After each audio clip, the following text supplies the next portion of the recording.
Iginiit ni Vice Chair ng House Committee on Appropriations, Zia Alonto Adyong, na binuo ang 2026 national budget nang walang anumang konsiderasyon sa posibleng impeachment laban kanino man.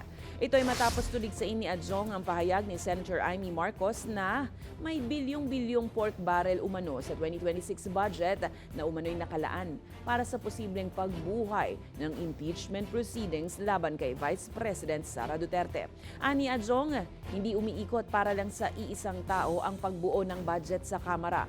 Giit pa ng mambabatas, walang naging talakayan sa impeachment sa loob ng leadership at walang koneksyon ng proseso ng budget sa anumang politikal na usapin. Binigyang diin rin niya na magkaibang usapin ng posibleng impeachment at ang paglalaanan ng pondo ng bayan na dapat ay para sa serbisyong publiko at hindi para sa isang individual.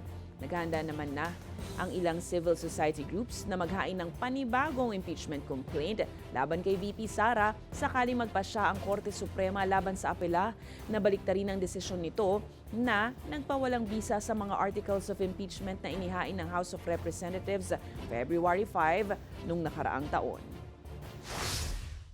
Hindi po nagre-revolt sa isang tao ang the way we understand and the way we approach our budget.